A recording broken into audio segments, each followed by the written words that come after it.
सदाशिवसमारम्भां शङ्कराचार्यमध्यमाम् अस्मदाचार्यपर्यन्तां वन्दे गुरुपरम्पराम्। ओम। तो कृष्ण भगवान ने हमको संसार का पूरा डिटेल बताया कि संसार है क्या। जन्म और मृत्यु से लेकर जन्म और मृत्यु तक जो भी समस्या का और दुख का सामना हमको करना पड़ता है उसको संसार बोलते हैं वेदांत में। स्वामी चिन्मयानंद जी बहुत सुंदर तरीके से बोलते थे, फ्रॉम वोम्ब टू टुम्ब, गर्भावस्था से लेकर मरने तक जो भी यहाँ पर समस्या आती है, दुख आता है, बीमारी आती है, बुढ़ापा आता है, भयभीत रहते हैं हम, ये जो एक व्यक्ति खोज लेता है ना, उसी के लिए गीता महत्वपूर्ण होगा, उसी के लिए वेदांत महत्वपूर्ण होगा, उसी के लिए मुक्ति प्राप्त करना, छूटने का वो कोशिश करेगा। जब इस संसार में ना सांस रुकने से लगेगा, उसको लगेगा बड़ी यहाँ पर ना बंधन है, कैसे छूट जाए। तो जो एक व्यक्ति अनुभव करके ये जान लेता है ना, उसके जीवन में क्रांति हो जाती है। ये बहुत बड़ा स्टेप है, सब लोग नहीं समझ पाते। विरले इक्का दुक्का लोग जान लेते हैं, परीक्ष लोकान कर्म चितान कर लेते हैं कि संसार है, ये दुनिया माया है, ये संसार है, इसमें दुख ही दुख रहेगा। जो सुख मिल रहा है वो भी टेम्पोररी है, क्षणिक है, कब चला जाएगा। सुख तो आया है लेकिन ना डर भय लगा रहता है, और वो डर भय में आप क्या सुख भोगेंगे। कोई भी चीज़ आपके पास आया, हर समय ये डर लगा हुआ रहता है, चला ना जाए, छीन ना जाए, कुछ समस्या ना हो जाए, वो क्या सुख है। सचमुच में भी वो सुख नहीं है, तो ऐसा सुख किस काम का। तो हमको तो इससे मुक्त होना चाहिए। ये जिसने देख लिया है वो आगे मुक्ति के लिए प्रयत्न करेगा। और आगे भगवान यहाँ पर बता रहे अब साधन क्या है, कैसे हम मुक्ति प्राप्त करेंगे। इस संसार रूपी बीमारी से छूटना ये मुक्ति है, फ्री हो जाना, कोई भय नहीं रहना, कोई डर नहीं, कोई दुख नहीं। यहाँ पर ये सारा चीज जो इस संसार में है, ये संसार तो ऐसे ही चलता रहेगा, लेकिन अब हमारा मन ऐसा नहीं होगा, हमारा मन बड़ा सुंदर हो जाएगा। तो इसके लिए साधना बताते हैं भगवान, वैराग्य, शरणागति, वेदांत विचार, ये 3 हमको बताया अभी तक। उसके बाद चौथा, 4 बताने वाले, तो चौथा जो अब आगे हम लोग देखने वाले हैं, सद्गुण। हमारे अंदर किन गुणों का विकास होना चाहिए। तो ये 5वां नंबर श्लोक हम लोग पढ़ते हैं। निर्माण मोहाजित संग दोषाः, निर्माण मोहाजित संग दोषाः, अध्यात्म नित्या विनिवृत्त कामाः, अध्यात्म नित्या विनिवृत्त कामाः, द्वन्द्वैर्विमुक्ता सुख दुःख संगैः, द्वन्द्वैर्विमुक्ता सुख दुःख संगैः, गच्छन्त्यमूढा पदमव्ययं तत्, गच्छन्त्यमूढा पदमव्ययं तत्। तो ये जो चौथा अनुशासन भगवान बता रहे हैं वो है कि हमको अपने अंदर सद्गुणों का विकास करना चाहिए। वेदांत फ्रेंडली वर्च्यूज, जो वेदांत के ज्ञान को आत्मसात करा दे आपको, ऐसे सारे गुण अपने अंदर लाने चाहिए, जो मोक्ष को बढ़ावा दे, जो आपको मोक्ष प्राप्त करा दे। मोक्ष वाला रिएक्शन के लिए जो जो गुण चाहिए वो हमारे अंदर होना चाहिए। और वो सारे गुण क्या है, ये सभी गुण भगवान ने 13वें अध्याय में हमको बताया था, श्लोक नंबर 8 से लेकर 12 में। अमानित्वम, अदम्भित्वम, अहिंसा, क्षांतिरार्जवम। और कृष्ण भगवान फिर से हमको 16वें अध्याय में भी इसके बारे में बताएंगे। यहाँ पर कुछ एक सैंपल भगवान हमको बता देना चाहते हैं, थोड़ा सा कुछ एक सद्गुण। और वो क्या है? तो कृष्ण भगवान बोलते पहले निर्माण मोहा, पहला सबसे महत्वपूर्ण चीज ये है कि हमको ना अपने अंदर ह्यूमिलिटी का विकास करना चाहिए, विनम्रता का, अहंकार से छुटकारा प्राप्त करना चाहिए।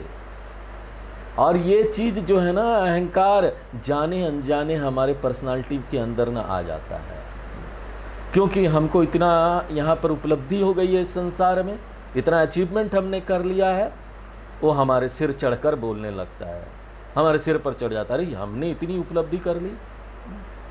और कुछ एक लोग होते हैं जो हमारा गुणगान कर देते हैं, ग्लोरीफाई कर देते हैं, वाह वाह क्या उपलब्धि की है आपने, और हम ना अपना संतुलन खो देते हैं।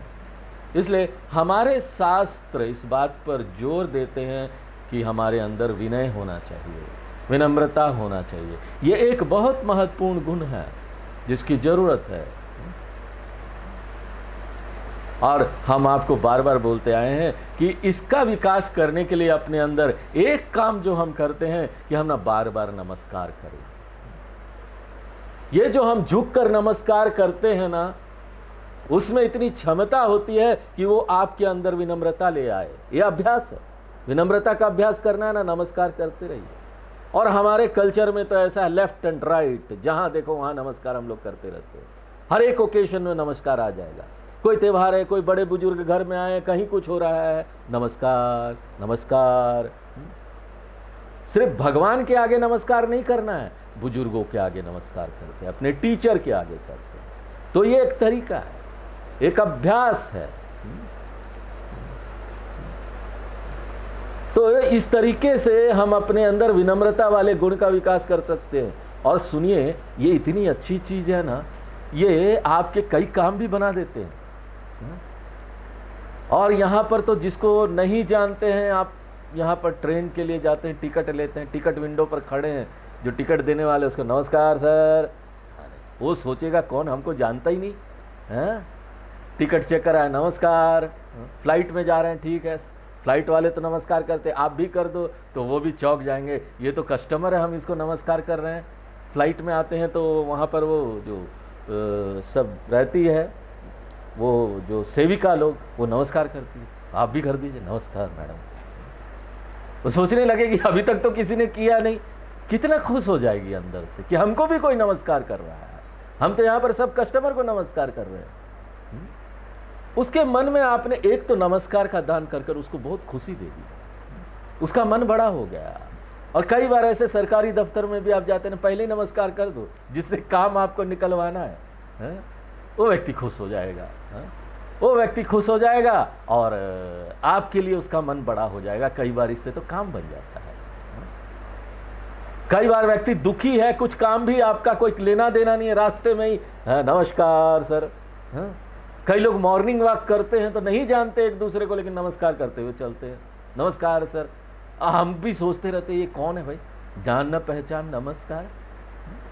लेकिन बड़ा अच्छा लगता है, क्या सुंदर चीज है। देखो कितनी विनम्रता उसमें देखकर हमारे अंदर विनम्रता आ जाती है, हम सुखी हो जाते हैं थोड़ी देर के लिए, बड़ा अच्छा लगता है, आनंद लगता है। तो आपने आनंद का भी दान किया नमस्कार करके, एक दान भी हो रहा है। देखो खाली नमस्कार आपके अंदर विनम्रता नहीं ला रही है, दूसरों का दुख दूर कर रहा है, आपका काम बना रहा है, और आप दान भी कर रहे हैं, खुशी का दान, दूसरों के अंदर खुशी आ रही है। और दूसरा एक जो तरीका है ना, वो आप याद रखिए सतत इस बात को कि यहाँ पर ना हमसे ज़्यादा बड़े लोग हैं, हमसे ज़्यादा श्रेष्ठ लोग हैं, हर एक क्षेत्र में हैं हमसे ज़्यादा श्रेष्ठ लोग। हम इस संसार में सबसे बड़े नहीं हैं। I am never the greatest one in the creation. अगर हम इस सत्य को याद रखेंगे तो ना हमारे अंदर ना ऑटोमेटिक ह्यूमिलिटी आ जाएगी, ऑटोमेटिक विनम्रता आ जाएगी। और दूसरा एक चीज याद रखना है कि यहां पर जो भी महानता है, हमको इतनी सारे ये अंग मिले हैं, हमको क्षमता मिली है, जैसे हम गायक हैं, हम अच्छा गा सकते हैं, कुछ एक क्षमता है जो हमारे अंदर है, हम खेल सकते हैं, अच्छा हम अच्छा कार्य कर सकते हैं, उसके कारण हमारी उपलब्धि ज्यादा हो रही है। तो ये सब क्या है? भगवान से हमको गिफ्ट मिला हुआ, मेरा अपना नहीं है। ज्यादा समय नहीं लगेगा कि हम इसको खो देंगे। ये बड़े बड़े गायक लोग होते हैं, दूसरे दिन लाखों रुपया मिलने वाला है एक गाने के लिए, पता चला एक आइसक्रीम खाए गया, दूसरे दिन गला ही नहीं काम कर रहा है। तो बताइए क्या यहां पर हमारा है? कुछ नहीं, सब भगवान का है। सुंदर से सुंदर हमारा गला है, वो भी भगवान का है। और याद रखिए गीता का 10वां अध्याय, जो भी हमारे पास है, जो भी अच्छी चीज यहां दिखाई देती है, भगवान बोलते हैं सब मैं हूं। आपके अंदर कोई क्षमता है इंटरनल, वो भी मैं हूं। तो कुछ भी नहीं रह गया मेरा अपना कुछ भी नहीं, मेरी शक्ति भी मेरी अपनी नहीं है। तो किस चीज के लिए हम यहां अहंकार करें? और उसके बाद जो भी महानता आपको यहां पर प्राप्त होता है ना, कोई भी महानता का गुणगान करते आपको बड़ा अच्छा बोलते हैं, हाँ आपने बड़ा अच्छा काम किया, तो इसमें ना कोई समस्या नहीं होगी अगर हम इसको याद रखेंगे कि ये सब तो भगवान का है, सब भगवान से हमको मिला हुआ है। हनुमान जी को राम जी और सीता जी हनुमान जी के बड़े महानता का गुणगान करते कि हनुमान जी कितने बड़े, हनुमान जी को बड़ा संकोच होता है, अरे भाई ये तो क्या महानता का गुणगान कर रहे, बड़ा संकोच होता, वो लेते ही नहीं है, बोलते ये प्रभु सब आपका है। इसलिए हमारी महानता का कोई गुणगान करे ना, बोल दो सही प्रभु सब आप, कुछ मेरा नहीं। ये जो आचार्य लोग साधु संत लोग होते हैं ना, उनको आप नमस्कार करते हैं ना, वो नमस्कार उनको नहीं होता, वो लेते ही नहीं, वो नमस्कार को भगवान को हैंडओवर कर देते कि भगवान ये सब ग्लोरी, ये सब जो देख रहे हैं हमारे शरीर के अंदर आया है, ये जिसकी वजह से नमस्कार कर, ये तो आप ही का है, मेरा है ही नहीं। तो फिर ये नमस्कार भी आपको गया ना, मुझे नहीं गया। तो ये दो चीज आप याद रखेंगे ना कि यहां पर ऐसे भी श्रेष्ठ लोग हैं जो मुझसे बड़े हैं, और दूसरा चीज क्या है, जो भी चीज हमको यहां मिला है वो सब भगवान का उपहार है, सब भगवान का, मेरा कुछ नहीं। अगर ये दो चीज हमारे मन में हमेशा रहेगा ना, और फिजिकली हम नमस्कार करते रहेंगे बिना किसी झिझक के, जहां पर उपयुक्त जगह है वहां पर साष्टांग नमस्कार करें। अगर बैक एक नहीं है, पीछे दर्द की समस्या नहीं है पीठ में, तो अगर दर्द की समस्या है तो पंचांग नमस्कार करें, या फिर नहीं तो शॉर्टकट भी नमस्कार ऐसे कर सकते हैं, ये शॉर्टकट नमस्कार।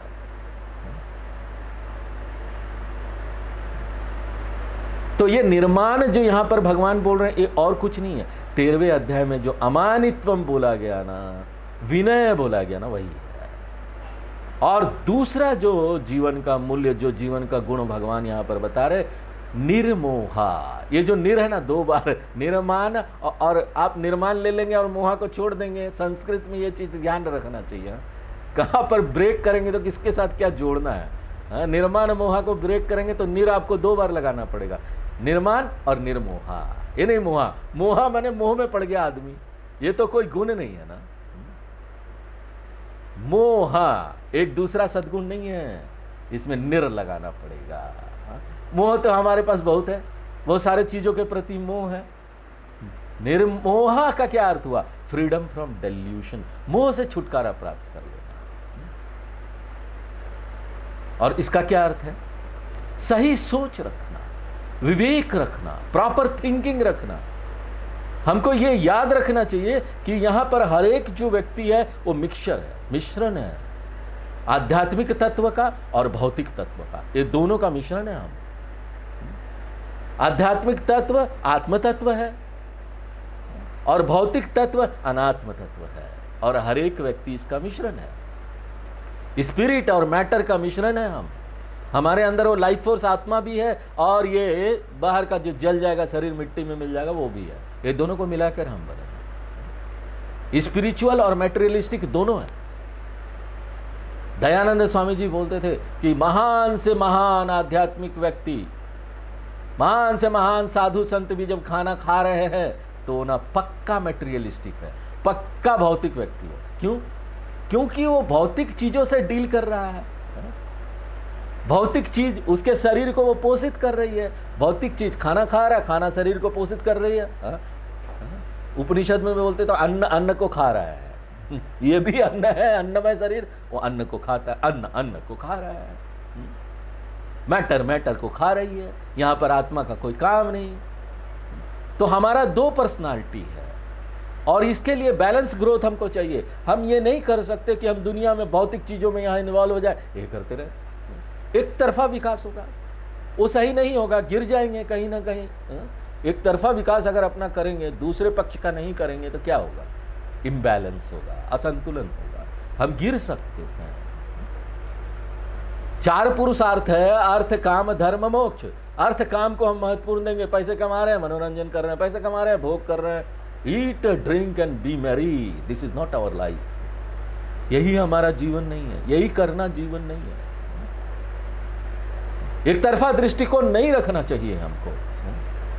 धर्म और मोक्ष भी महत्वपूर्ण है, इस बात को याद रखना चाहिए हमको। कृष्ण भगवान 16वें अध्याय में बोलेंगे, मान लीजिए एक व्यक्ति है कि ना वो 24 घंटा ध्यान कर रहा है, खाली ध्यान कर रहा है, कोई खाना पीना नहीं खा रहा है, कोई भौतिक चीज नहीं करेगा। कृष्ण भगवान बोलते ये काम नहीं करेगा।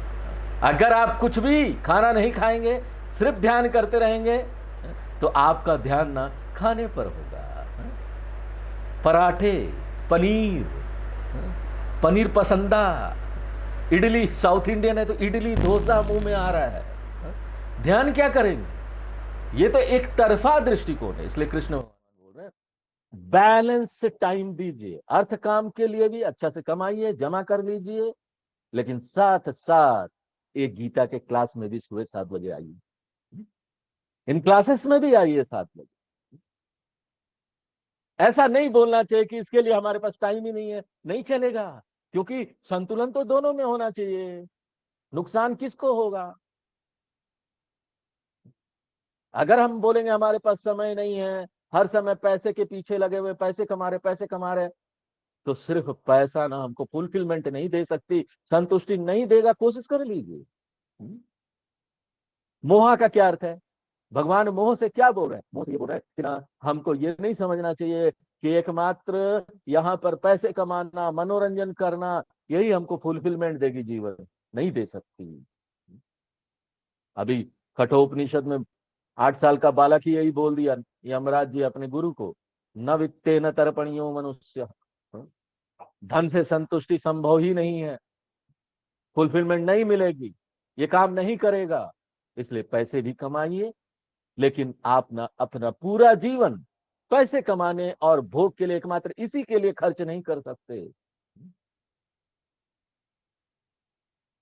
इसलिए तो हम ना यहां पर बार बार बोलते हैं कि ना मेरे आनंद का क्राइटेरिया क्या है, मापदंड क्या होना चाहिए? मेरे आनंद का मापदंड ये होना चाहिए कि ना मैं क्या हूं।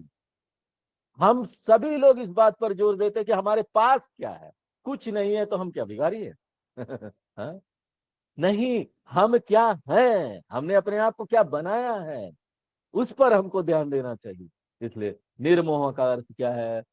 जो ना आध्यात्मिकता को भी इक्वल इंपॉर्टेंस देता है अपने जीवन में, संतुलन रखता है। और उसके बाद दूसरा जो है मूल्य, वो क्या है? जित संग दोषा। संग यानी भावनात्मक गुलामी, इमोशनल अटैचमेंट, इमोशनल एडिक्शन। बाहर की चीजों पर भावनात्मक रूप से हम निर्भर रहेंगे ना, वो बड़ा जोखिम भरा काम है। क्योंकि बाहर का दुनिया जो है सतत परिवर्तित हो रही है, अभी कुछ अभी कुछ कभी कुछ। अगर हम उसके ऊपर कंधा रख के ऐसे अपना सहारा लेंगे ना, तो गिर जाएंगे, वो हेल्दी नहीं है। यहां पर हर चीज का उपयोग कीजिए, लेकिन किसी चीज पर निर्भरता मत बनाइए। अगर आप निर्भर रहना चाहते हैं ना, तो शाश्वत चीजों पर निर्भर रहिए, जो हमेशा रहने वाला है। इसलिए हम आपको शुरू में ही यहां बोल देते हैं कि ना आप वर्ल्ड डिपेंडेंस से गॉड डिपेंडेंस में जाए। आपकी साधना कैसी होनी चाहिए? अभी हम दुनिया वालों पर निर्भर है, डिपेंड है, और धीरे धीरे करके वो निर्भरता हमको खत्म करनी है और भगवान पर निर्भरता बनाना पूरी तरीके से। जित संग दोषा, जिसने स्वामित्व हासिल कर लिया है, जो लोग अब इमोशनल स्लेव नहीं है लोगों के, सिचुएशन के, वस्तुओं के, व्यक्ति वस्तु परिस्थिति, इसके ऊपर हम निर्भर नहीं है, गुलाम नहीं है। इसमें समय लगता है लेकिन हमको काम करना पड़ेगा इस पर। देखिए, हमारे जितने भी व्रत वगैरह जो है ना शास्त्रों में बताए गए हैं, उसका कार्य क्या है? आपको आत्मनिर्भर बनाना, सेल्फ डिपेंडेंस बनाना। हमको लत पड़ जाती है ना किसी चीज की। आज एकादशी है, प्याज लहसुन नहीं खाना, चाय भी नहीं पीना। एकादशी आता, उपवास करा दो। कोई त्योहार आता, उपवास करा दो। शिवरात्रि आता, उपवास करा दो। कई लोग तो 7 7 दिन 6 6 दिन ऐसा उपवास का भी रखते हैं। यहाँ पर तीर्थ यात्रा पर जाते हैं, बद्रीनाथ केदारनाथ, लोग पैदल भी जाते हैं तो पैदल उपवास रखते हैं। पूरा एक दिन में पहुंचेंगे, शाम तक उपवास, खाली जल पर निर्भर रहे। तो ये क्या है? ये सब हमको निर्भरता, आत्मनिर्भर बनाने वाली चीजें है। निर्भरता से छुटकारा दिलाती है हमको, इन सब चीजों पर नहीं निर्भर रहना। उसके बाद क्या है? विनिवृत्त कामा। विनिवृत्त कामा यानी नई निर्भरता नहीं बनाना। इससे पहले वाला जित संग दोषा क्या था? जो पहले से हम निर्भर हो गए उसे छुटकारा प्राप्त करना। विनिवृत्त कामा यानी नया निर्भरता मत बनाए। यहाँ पर कई लोग हैं जो ना एक चीज छोड़कर दूसरे चीज पर निर्भर हो जाते हैं। स्वामी जी, हमने ना सिगरेट पीना छोड़ दिया, लेकिन अभी क्या कर रहे हैं? पान पराग खा रहे हैं, गुटखा खा रहे हैं। एक चीज छोड़ा, दूसरे चीज पर निर्भर हो गए, और उससे भी खराब है वो। कैंसर लेके आती है, बार बार खाते रहेंगे तो, लगातार खाते रहेंगे तो मुंह का कैंसर हो जाता है। और बड़ा कठिन है ये सब चीजें छोड़ देना। कई लोग ना वो ये भी लेते हैं, सूंघते हैं ना, ऐसे करके हाथ में रखकर, खैनी होता है या कुछ होता है, नशे की चीज है, स्नफ लेते हैं। और ऐसे लोग हर समय चिन्ह मुद्रा में रहेंगे। भगवान शिव आंख के आधा आंख खुला आधा बंद होता है ना, भगवान शिव का चिन्ह मुद्रा। एक शास्त्री जी थे, वेदांत पढ़ाते थे, बहुत बड़े स्कॉलर। देखो ऐसे भी लोग होते हैं, बहुत बड़े पंडित थे, बहुत अच्छा पढ़ाते थे वेदांत, लेकिन साथ साथ नफ भी ले ले। हाँ? तो यहाँ पर हम क्या बोलते हैं? विनिवृत्त कामा। एक निर्भरता को छोड़कर दूसरे निर्भरता में मत जाए। तो हमको आगे जो कोई किसी चीज का लत जो लगने जा रहा है ना, उससे छुटकारा, उससे ध्यान रखिए, सावधान रहिए, कोई लत नहीं लगना चाहिए। उसके बाद अगला जो बता रहे हैं वो है द्वंद्वे विमुक्ता। सुख दुख आएंगे दुनिया में, विपरीत परिस्थितियां आएगी, ये अनुभव जीवन में रहेगा रहेगा। हमको अपने अंदर क्षमता का विकास करना है, ताकि ना ये जो विपरीत अनुभव जीवन में आते हैं ना, उस पर हम उसका हम सामना कर सकते हैं। क्योंकि ये तो आएंगे आएंगे जीवन में, इसको रोका नहीं जा सकता, इनएविटेबल है। पैसा है, संपन्नता है, लेकिन यहाँ पर ऐसी भी परिस्थिति आ सकती है जब बहुत कर्जा हो गया। हेल्थ अच्छा है, अभी अभी बहुत अच्छा स्वास्थ्य चल रहा है, कल को स्वास्थ्य खराब हो जाएगा। अभी बहुत प्रॉफिट हो रहा है बिजनेस में, कल को लॉस भी हो सकता है। अभी हम सफल हो गए, विक्ट्री, उसके बाद पता चला फेलियर भी हो रहा है।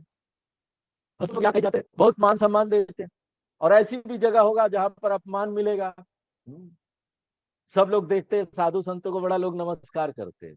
अरे यहाँ पर ऐसे भी लोग हैं ना, जो उनको दुकान के पास जाओ, भीड़ भाड़ में, अमीनाबाद में कोई साधु गेरुआ वस्त्र में चले जाए, कोई आचार्य चले जाए, अरे हाँ साइड से हटिए, साइड से, पीछे से रिक्शा वाला आएगा, हटिए हटिए हटिए, कौन है आप? उनको कोई मतलब नहीं कि ये साधु है या कोई है। हाँ? तो वहां अपमान भी मिल सकता है, मान अपमान दोनों है इस संसार में। ये द्वंद रहेगा, इस तरह की परिस्थितियां रहेगी, हमको इसका सामना करना सीखना चाहिए कि कैसे अपनी अंदर उस क्षमता का विकास कर ले कि हम इन सब चीजों का सामना करते हैं। इसके लिए पुराण सुनिए, भागवत पुराण में आइए, रामचरितमानस की क्लास में आइए, ये सब क्लासेस इसके लिए है। क्योंकि जब हम पुराण को पढ़ते हैं ना, पुराणों को, भागवत महापुराण है, शिव पुराण है, भागवत महापुराण में अभी देख रहे राजाओं का चरित्र आ रहा है। महान से महान राजा भी हो जाए ना, महान से महान भक्त भी हो जाए ना, उनको भी जीवन में विपरीत परिस्थितियों का सामना करना पड़ा। ध्रुव को क्रोध आ जाता है, क्रोध में मारने लगते, इतना बड़ा भक्त।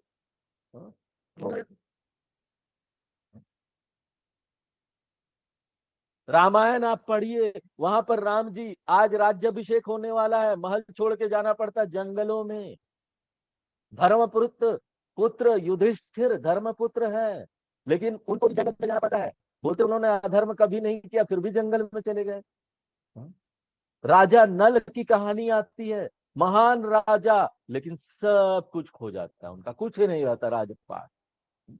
तो जब हम ऐसी कहानियों को पढ़ेंगे ना, तब हमको समझ में आएगा, कोई भी महान से महान व्यक्ति, हमारे अवतार भगवान लोग जो भी आते हैं ना यहाँ पर, उनको भी ऐसी परिस्थिति का सामना करना पड़ता है। तो हम कौन सी चीज है? महान से महान यहाँ पर लॉर्ड ऑफ द यूनिवर्स भी हो जाए तो ना भी, उनको भी यहाँ अप एंड डाउन का सामना करना पड़ता है। हम तो बहुत छोटे से व्यक्ति। संस्कृत का एक श्लोक है, अवश्यम भावी भावा नाम प्रतीकार लिप्येरन नल नाम युधिष्ठिर। राम जी, राजा नल, युधिष्ठिर, ये सब एग्जाम्पल है कि सिचुएशन आएंगे जीवन में, हर एक प्रकार का सिचुएशन आएगा। हमको अपनी चमड़ी मोटी रखनी है, ज्यादा मत परेशान हो, ये यहाँ पर बहुत रहेगा। थोड़ा सा केयरलेस भी हो जाएगी, जिससे केयरलेस होना वहां केयरलेस हो जाएगी। अगर हम थोड़ा सा कठोर हो जाए अपनी चमड़ी को, तो ना हमको ना यहाँ पर शॉक एब्जॉर्बर मिल जाएगा। गाड़ियों का शॉक एब्जॉर्बर होता है ना, उसका क्या काम है? गाड़ियां उबड़ खाबड़ रास्ते में जाएगी ना, तो ना वो क्या करेगा, वो ना बचाएगा, अंदर जो लोग बैठे हैं उसको ज्यादा ना रिएक्शन नहीं फील होगा, अप एंड डाउन वाला रिएक्शन। उसी प्रकार हम ना शॉक एब्जॉर्बर अपने अंदर लगा लेते हैं, और वो शॉक शॉक एब्जॉर्बर जो है ना, वो दुनिया में फील नहीं होने देगा, उसकी फीलिंग कम हो, उसकी तीव्रता को वो कम कर देगा। हम पागल नहीं होंगे, हम ना आत्महत्या करने नहीं जाएंगे। कई लोगों को ऐसी सिचुएशन आती है जीवन में, वो तो सुसाइड कभी। हमारे लिए ऐसा हो जाएगा ना कि ना हम इन परिस्थितियों को हैंडल कर, मैनेज कर पाए, उनका सामना कर पाए। और ऐसे लोग जो ना ये वायलेंट रिएक्शन, वायलेंट रिएक्शन क्या होता है? मर गए, कुछ नहीं, सब खत्म, मैं आत्महत्या करने जा रहा हूं, this is called violent reaction. हिंसात्मक प्रतिक्रिया जो हम देते हैं सर्कमस्टांसेस को लेकर, सिचुएशन को लेकर, वो कम हो जाए। और यहाँ पर विपरीत परिस्थितियां, सुख और दुख, उसमें सम रह पाएंगे। यहाँ पर पीड़ा आ रहा है, यहाँ पर बड़ा मनोरंजन हो रहा है, भोग हो रहा है, जो भी हो जाए, अच्छा है खराब। अंग्रेजी में एक कहावत है, when going gets tough, the tough gets going। जब संसार में ये संसार बड़ा टफ हो जाए, कठोर हो जाए, तो आप भी कठोर हो जाओ। संस्कृत में यहाँ पर अच्छे अच्छे श्लोक हैं। एक श्लोक है जिसमें ना मनुष्य को दो प्रकार में विभाजित कर दिया जाता है। एक तरह का मनुष्य होता है जो मिट्टी का गीला बॉल की तरह, और एक प्रकार का मनुष्य होता है जो रबड़ का बॉल का तरह। एक बार गिर गया जमीन पर, मिट्टी का बॉल एक बार नीचे जमीन पर गिर जाएगा तो क्या होगा? गया, खत्म, उठ नहीं पाएगा। रबड़ का बॉल कैसा है? नीचे गिरा और डबल फोर्स से ऊपर आएगा। इसी प्रकार से जीवन में हमारी जो भी परिस्थिति आई, हमको रबड़ का बॉल बनकर रहना चाहिए। रबड़ की बॉल की तरह हम वापस अपने स्व स्थिति में आ जाएं, वापस जैसी परिस्थिति थी संतुलन बनाए रख सकते हैं। तो अभी हमको यह निर्णय लेना है कि हम वो मिट्टी के बॉल की तरह बनेंगे या रबड़ के बॉल की तरह बनेंगे। और ऐसा जो रबड़ के बॉल वाला व्यक्ति है ना, उसको बोलते हैं द्वंद्वेर विमुक्तः, जो मुक्त है। ये नहीं कि आज त्रासदी आ गई, दुख आ गया, एक दिन रोएं, पूरा समय ही रोते रहे। हाँ? कई लोगों को तो 20-20 साल पुरानी चीजें याद रहती है। नहीं स्वामी जी, वो हमारे साथ दुख आया था, आज भी याद आ जाता है। अरे क्या याद कर, जो हो गया सो हो गया, उसको बदल सकते हो क्या? हाँ? एक दिन रो लीजिए, चलेगा। दुख आता है तो ऐसा नहीं कि हम एकदम नहीं रोएंगे। एक दिन रो लिया आदमी, 2 दिन रो लिया, तीसरे दिन से वापस अपना काम पर लग जाओ। You have to start again. कौन यहाँ पर ऐसा नहीं रहा इस संसार में जिसका राज्य पाट नहीं चला गया? कौन ऐसा नहीं है इस संसार में जिसका पति पत्नी नहीं चला गया? कौन इस संसार में नहीं है जिसके बच्चे नहीं चले गए? ये जो हमको क्षमता प्राप्त हो जाती है ना, शॉक एब्जॉर्बर लग जाता है ना, ये एक गुण है। हाँ? और दूसरा एक महान गुण जो है, बहुत महत्वपूर्ण गुण जो भगवान बता रहे हैं, वो है अध्यात्म नित्या। अध्यात्म नित्या यानी regular study of scripture, regular करना है शास्त्रों का अध्ययन। ये नहीं कि आज किया फिर 2-3 महीना बाद याद आया, वो गीता पढ़ रहे थे, दूसरे अध्याय तक पहुंच गए थे, अब फिर याद करते हैं तीसरा अध्याय कब आएगा, चलो तीसरा अध्याय पढ़ना शुरू कर देते हैं। ये सारी चीजें ना पोषित करती है हमारे गुणों को। जिस तरह से फिजिकल हेल्थ के लिए हम ना पोषक खाना खाते हैं ना, ध्यान रखते हैं ना अपने खानों का कि क्या खाना खाना चाहिए ताकि हेल्थ अच्छा रहे। न्यूट्रिशियस फूड हमको खाना चाहिए, जंक फूड नहीं खाना चाहिए कि रोज यहाँ पर बर्गर और यहाँ पर पिज्जा वगैरह खा रहे हैं। उसी तरह हमको ना अपने मानसिक स्वास्थ्य का ध्यान देना चाहिए। सतत हमको पोषक खाना खाना चाहिए ना, रोज रोज, ताकि हमारा स्वास्थ्य ठीक रहे। उसी प्रकार से हमको ना शास्त्रों का भी अध्ययन रोज रोज करना चाहिए ताकि हमारा मेंटल स्वास्थ्य ठीक रहे, माइंड में न्यूट्रिशन जाता रहे, हमारा बुद्धि ठीक रहे। अगर हम ये उल्टी सीधी किताबें यहाँ पढ़ते रहेंगे, उपन्यास पढ़ते रहेंगे, तो उससे काम नहीं चलने वाला। वो तो और हमारे दिमाग में गंदगी डालेगा। आजकल तो रील हो गया, किताब कौन पढ़ता है? फेसबुक में, यूट्यूब में रील चला रहे हैं, दिमाग में गंदगी पूरा भरता जाएगा। ये सब जंक फूड है। ये जो रील है ना फेसबुक पर, यूट्यूब पर, जंक फूड। इसलिए गीता पढ़ना है, महात्माओं का जीवनी पढ़िए।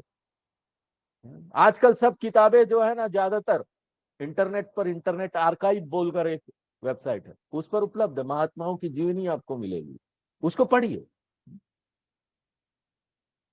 याद रखिए कि ना, ये मन के लिए खाना है, पोषक खाना। इसलिए कृष्ण भगवान बोलते हैं आध्यात्म नित्य। इसका क्या अर्थ है? रेगुलरली कमिट रहिए, आध्यात्मिक शास्त्रों का अध्ययन के लिए प्रतिबद्ध रहिए। या तो कुछ पढ़िए, या कुछ लिखिए, नोट्स बनाइए, या दूसरों के साथ शेयर कीजिए। कोई एक शिकार को पकड़ लीजिए, अगल बगल कोई है, पड़ोसी है तो, और उसके साथ आज का जो गीता क्लास हुआ ना, शेयर कीजिए, बताइए देखिए आज स्वामी जी ने ये सारी चीजें बताई, बैठ जाइए मैं आपको बता रहा हूँ। स्वामी चिन्मयानंद जी बोलते हैं ना कि अपने किसी दोस्त को इनवाइट कर लीजिए और उसको ना एक गरम गरम चाय दीजिए, थोड़े पकोड़े तल के दे दीजिए, सामने रख दीजिए, ऐसा कि 15-20 मिनट तक वो भाग ही ना पाए। हाँ? और उसके बाद जो भी गीता में पढ़ा ना, सुना दीजिए उसको 15 मिनट तक। हाँ, आज जो गीता में सुना, सुना दीजिए। पकड़ लीजिए किसी शिकार को, आपका काम तो हो गया ना। और आपने कोई गलत तो नहीं किया ना, उसको शास्त्रों का ज्ञान सुनाया। कुछ ना कुछ जितना भी वो कुड़कुड़ा रहा होगा अंदर से, पकोड़े सामने, भाग नहीं पाएगा। भाग नहीं पाएगा तो अच्छी चीजें तो सुन लेगा। तो ऐसा अगर कोई गुण का विकास करता है, और वो 3 चीज भी उसके अंदर है जो भगवान ने पहले बताया, हाँ, तो ना वैराग्य, संगति और वेदांत विचार, 3 चीज जो पहले बताया, और इन सब गुणों का विकास सब करता है, तो अमूढ़ा, जो ऐसे लोग होते हैं जो इन 4 साधनाओं को करते हैं, वैराग्य, शरणागति, वेदांत विचार, और ये सद्गुणों का विकास करते हैं, अमूढ़ा भवंती, ऐसे लोग ज्ञानी बन जाते हैं। ज्ञानी यानी ब्रह्मविद्ध हो जाते हैं, स्थिर प्रज्ञ बन जाते हैं, वो लोग वाइस लोग बन जाते हैं। और उसके बाद तत् पदम गच्छन्ति, वो अपने डेस्टिनेशन को पहुंच जाते, गंतव्य को पहुंच जाते, ब्रह्म को प्राप्त कर लेते हैं।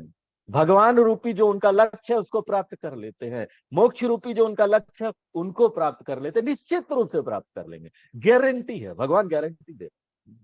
और किस प्रकार का डेस्टिनेशन है ये, नहीं खत्म होने वाला, टेम्पोररी नहीं है कि एक चीज आप कोई खरीदे दूसरे तीसरे चौथे दिन वो टूट जाता है। हाँ? बड़ा से बड़ा यहाँ पर राजा हुए और उन्होंने महल वहल बनाया, सब खत्म हो गया, सूर्य चांद तारे भी एक दिन चले गए, ये नहीं जाएगा। अव्ययम जो परमानेंट है वो कभी ना जाने वाला नहीं, नष्ट नहीं होने वाला है। क्योंकि ज्ञान कभी नष्ट नहीं होगा। पैसे न चले जाएंगे, वो कम होते जाता है, खर्च होते जाता है, लेकिन ज्ञान आप जितना शेयर कीजिए बढ़ता जाता है। हाँ? वये कृते वर्धते विद्या धनम सर्वधनम प्रधानम।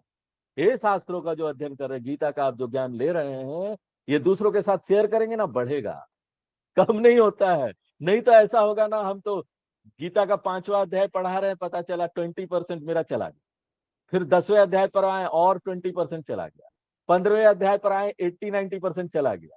अब बताइए, अगर ऐसा होगा तो मैं क्यों टीचिंग दूंगा है ना, मेरा ही ज्ञान चला जा रहा है और 15वें अध्याय में पढ़ा ही नहीं पाऊंगा, because I don't know anything. इसलिए विद्या धनम सर्वधनम प्रधानम, बांटिए इस ज्ञान को, शेयर कीजिए, जितना आप इसका उपयोग करेंगे उतना ज्यादा ये बढ़ता जाएगा। इसलिए मोक्ष जो है ना, परमानेंट बेनिफिट है, कभी भी लॉस्ट नहीं होगा, कभी परिस्थिति में जाएगा नहीं, एक बार प्राप्त हो गया ना, हो गया, कभी नहीं जाने वाला है। इसलिए बांटिए, अभ्यास कीजिए, इसे आगे जो हम नेक्स्ट क्लास में देखेंगे। आज ओम पूर्णमदः पूर्णमिदं पूर्णात् पूर्णमुदच्यते पूर्णस्य पूर्णमादाय पूर्णमेवावशिष्यते। ओम शांति शांति शांति।